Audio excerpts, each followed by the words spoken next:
Why, hello, and welcome back to another episode of First Chances with Chance. And as you can tell, we are going to be trying to finish off this article that we were reading last episode. So, what are we waiting for? Let's get right into it.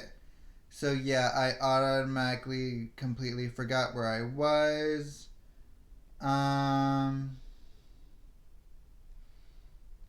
Make something better. Other suggestions. Network with other entrepreneurs.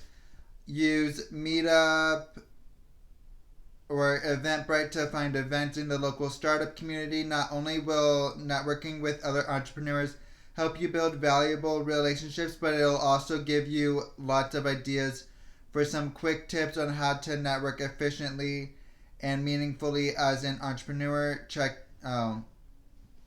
Research patent applications. Have a brainstorming session. 5. Validate your startup idea with buyer persona research. Great, you've got an idea, but don't quit your day job yet. Before you go all in, you need to know other people will actually want your product. Oh, okay, we already got past that. We already got past MVP. Create a business plan. A business plan is a formalized document that details your business goals and the steps you'll take to achieve them. This may include marketing strategy, budget, and financial projections and milestones. As an entrepreneur, your job is to set your company's mission, vision, and long-term and short-term goals. As you do this kind of strategic planning for your venture, the business plan is an output of your work and helps to build the growth of your startup.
Continue to iterate based on feedback. Keep in mind that your MVP will not likely be enough to stay competitive in the market categories you choose, especially if you have big dreams for your startup. Now comes the cycle.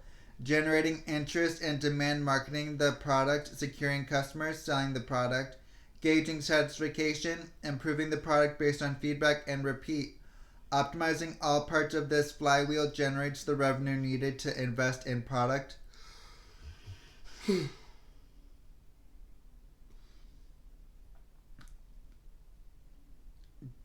And investing in product generates additional interest from satisfied customers, creating word of mouth referrals, more competitive offerings that attract new customers. Find a co-founder. Conventional wisdom says you should look for a co-founder when starting a new business. There are 3 main advantages to having a co-founder. 1, it's easier to get funding. Whether or not multiple founders actually contribute to a company's success, many venture capitalists and ventures believe it does. They're reluctant to back solo founders. You have emotional support. Running a company is a stressful, exciting, and unique experience. If you're riding the emotional roller coaster by yourself, you won't have anyone to celebrate with during the ups or survive the downs. A co-founder understands exactly what you're going through and makes you feel less alone. Sorry, I woke up a lot earlier today because I have a tattoo appointment that I have to start getting ready for it by 10. I have to leave the house by 10:45 to catch the bus. So, and the appointment's not until 1, and I'm getting there early, like 12:30. So, yeah. It's definitely gonna be fun. I'm getting my first tattoo ever. I've already gotten a couple piercings, and you guys already know that. Next week will probably be a tattoo episode, so stay tuned for that one as well, which I am super excited for because I get to talk about my new tattoo and its meaning and all the other tattoos that I want.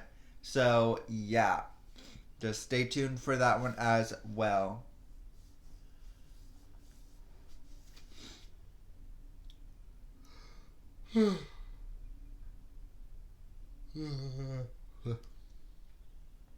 They can provide different they can provide different skills, knowledge, and connections. Maybe you're great at selling while your co-founder is more technical. You've got lots of connections and they've actually started a business before. Picking a co-founder with a complementary resume is an excellent way to boost your odds of success. But there are also drawbacks to having a co-founder. 1.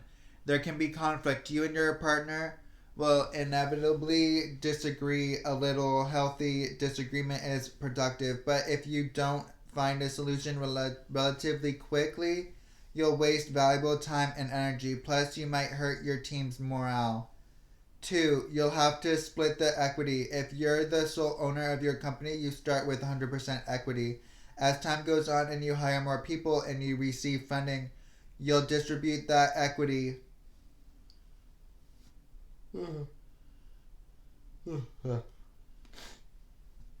As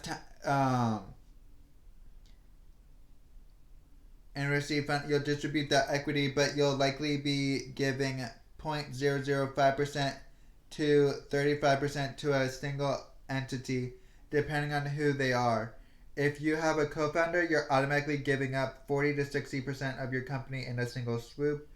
And I'm pretty sure I've read this because I remember reading it.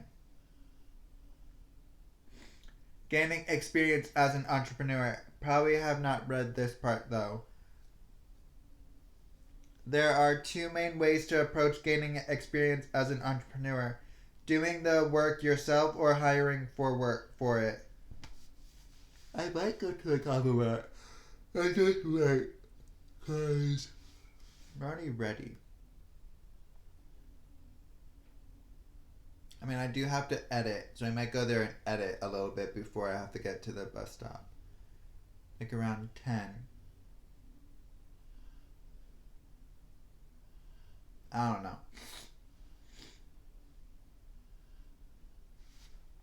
There are two main ways to approach gaining experience as an entrepreneur: doing the work yourself or hiring for it. Acquiring experience yourself. You can acquire, network with other professionals. Professional networking will expose you to more professionals you can learn from or even find a willing mentor. Conduct independent research. Conducting personal research from reputable sources and former entrepreneurs will help you better understand your responsibilities. Take entrepreneurial courses. Exploring entrepreneurial studies through a college institution or certification course can offer more in-depth knowledge about breaking into the industry than typical internet sources. Hiring for experience. Oftentimes, an entrepreneur beginning a business will hire for experience to guide them in the right direction. Work with a business coach. A paid option to gain experience is to work with a business coach or consultant. They can offer you very different solutions as follows. Business coach. This coach leads in entrepreneur toward solutions. That means that the entrepreneur is actually improving their own competency. Business consultant. A consultant will solve problems for the entrepreneur as a contractor.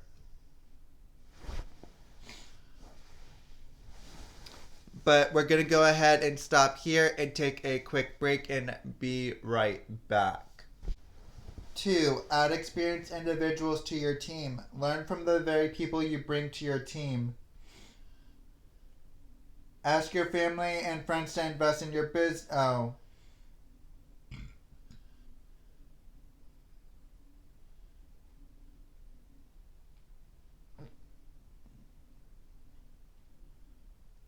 How to get funding to start a business. Ask your family and friends to invest in your business. Apply for a small business grant. Use a crowdfunding platform. Pitch to angel investors. Solicit venture capital. Use a credit card for a short-term cash option.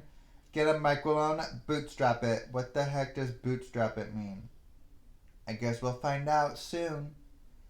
Ask your family and friends to invest in your business. Many entrepreneurs rely on their friends and family for an initial investment, typically called a seed round. You can exchange funding for a stake in your startup, i.e., your cousin receives 4% of the company after giving you 12 grand. What? My cousin would never. Request personal loans with or without interest or even donations. Apply for a small business grant. Federal, state, and local governments have programs to help small businesses, including low interest loans, venture capital, and grants.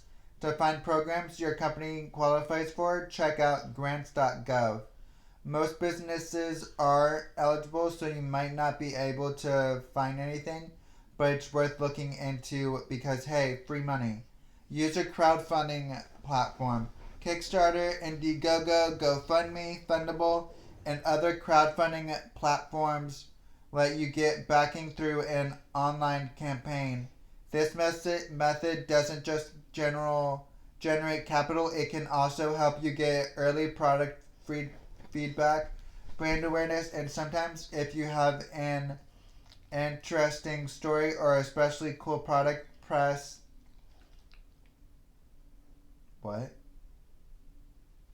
pitch to angel investors. Angels look for early stage companies that can 10 times or more their investment. Typically they put in 25 grand to 50 grand. With this in mind, they'll be looking at a business potential, future value, and how easy it will be to get there.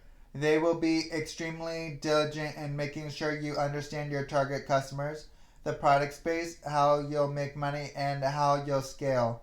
Make sure you're prepared with a solid business plan and early signs of traction, such as the average user refers to additional users in their first week, or we doubled our revenue from January to March. Along with an angel's funding, you'll get access to their expertise and connections.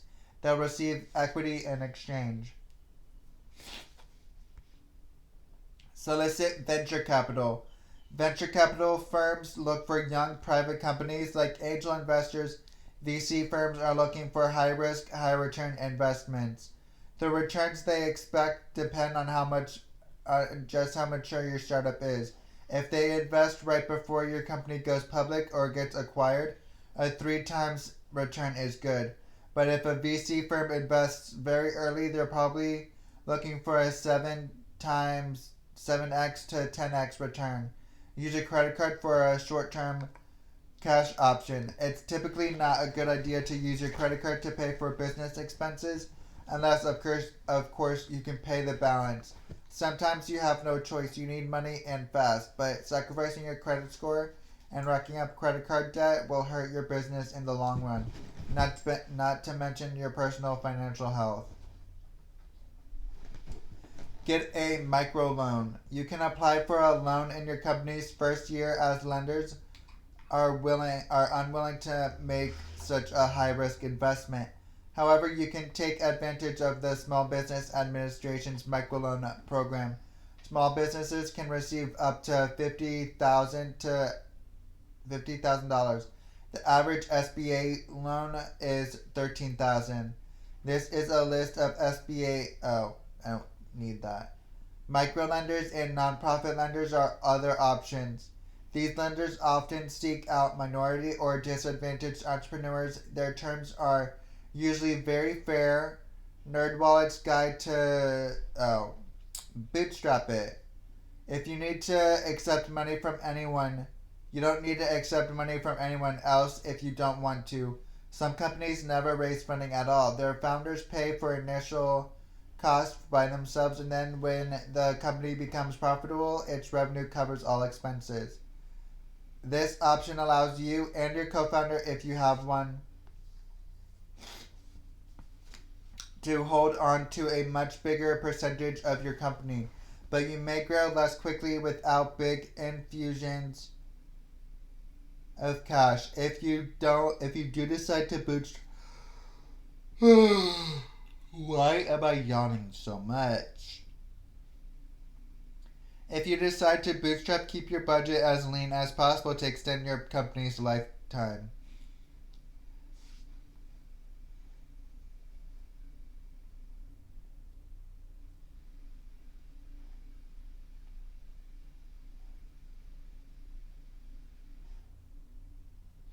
How to incorporate your business. At a certain point, you need to decide whether you want to incorporate your business as a sole proprietor. You and your company are considered to be the same entity. Once you incorporate, your business becomes separate from you.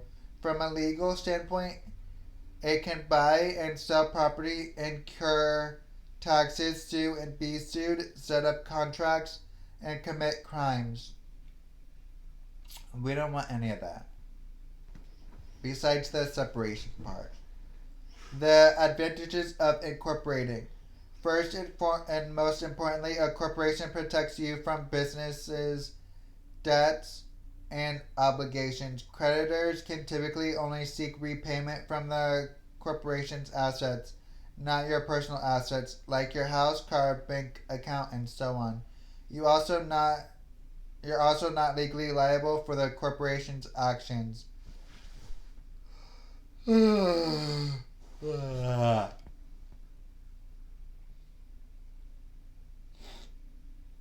contrast, as a sole proprietor, anyone who sues your business is suing you. So we don't want that. Okay? Okay. Having a corporation lets you transfer shares. You can sell some of your ownership in a company, transfer it, or give it away. If you want to accept external investments or bring a partner on board, you'll need the ability to divest. Corporation status also gives you more credibility, which helps you attract investment capital. Lastly, corporations can deduct normal business expenses before they allocate income. The disadvantages of incorporating. It creates an additional tax burden. You need to periodically file with the state and pay yearly fees.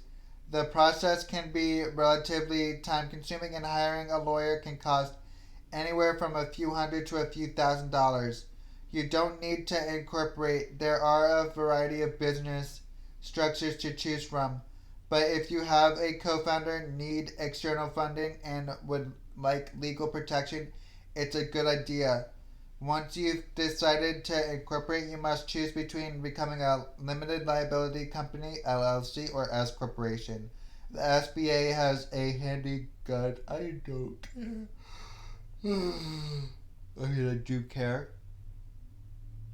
But I'm so tired right now.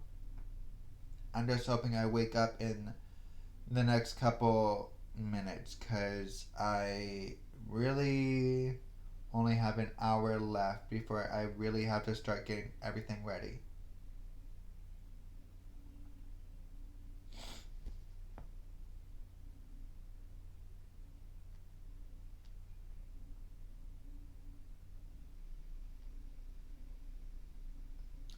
Entrepreneur help and support. Financial resources. As mentioned above, entrepreneurs typically grow their startups by bootstrapping, securing funding on their own, through small business loans, or by securing funding from investors. Here are some resources to check out. Oh, SBA funding programs, incubators. I'm just going to finish reading this and then do the outro. Angel investing, venture capital, counseling, and advocacy. The financial gap is not the only obstacle to overcome in entrepreneurship. You may also encounter a knowledge gap. That's where training, counseling, and advocacy come in. SBA Learning Center, business hubs, trade professional associations, and business groups support networks. As you pursue entrepreneurship, you may encounter a learning curve when it comes to certain aspects of business ownership and leadership. One thing to keep in mind is that you don't have to go through the trials and tribulations alone. That learning curve can be curbed and reduced by participating in entrepreneur network groups and events where members share experiences and learn together. Your blind spot or struggle may be one that another member of the group encountered previously, and you can benefit from their knowledge. Similarly, you likely have input that could help another entrepreneur in need. Here's how you go about building your support network. Find and attend entrepreneur events, join existing organizations and peer advisory boards, get a mentor or business coach. Become the mentor you're meant to be. So that is it for the article, and we are done with the episode. So I hope you guys like this episode. It is the continuation of entrepreneurship from last week, and it is a sign that we are heading in the right direction, because I have sole proprietorship and possibly an LLC. The sole proprietorship part would be, or no, the individual would be the me hosting anime night at the Kava Bar, and the LLC is probably going to be my makeup company. So, like, I'm probably going to do an LLC for my makeup company. But if you guys would like to leave your guys' stories of entrepreneurship, just text or leave a voicemail to 561-320-7085. Again, text or leave a voicemail to 561-320-7085. DM First Chances with Chance on Instagram. Or if you guys are watching the video portion of this, just comment down below. Bye, guys! Love you!